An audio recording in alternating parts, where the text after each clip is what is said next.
غم، فکر، کمزوری، سستی، بزدلی، بخل، قرض، د خلکو د ظلم او د زیاتي نه ځان ساتلو لپاره دعا.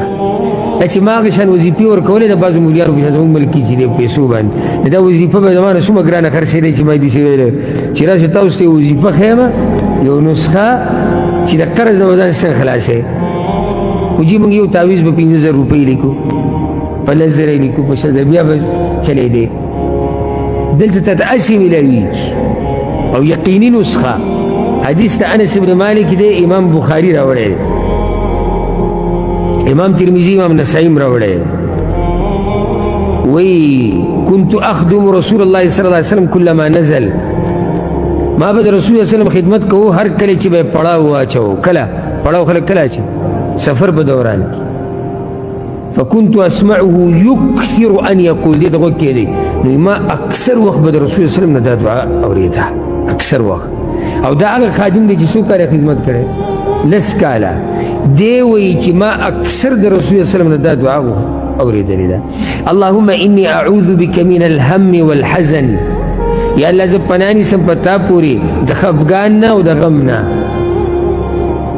یعنی یا الله ما مه خفه کوه، په ما غم مه راوله، غمونو نه مې وساته د دنیا او د آخرت.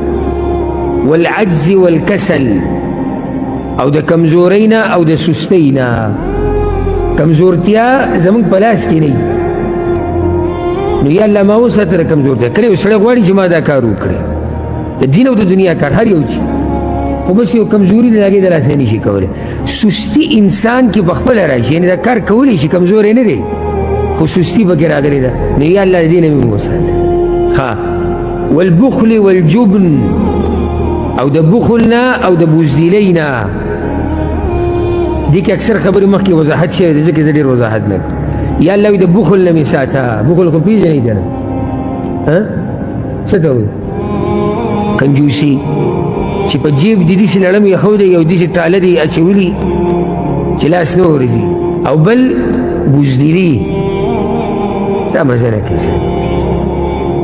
بزدله انسان ژوند د ده لنډ تنګ. او بله وضلع الدین وغلبة الرجال، او د قرض د بوج نه او د خلکو د غلبې نه. د قرض د بوج نه مو یا الله وساتلی. او بل دا چې د خلکو د غلبې نه. خلکو د غلبې نه څه مطلب دی؟ یعنې چې خلک را باندې زورور شي او ظلم را سره کوي او زیاتې را سره کوي او زه ورته څه ویلی نه شم. یا الله د داسې حالاتو نه مې وساتي. نو څومره ښکلې دعا ده.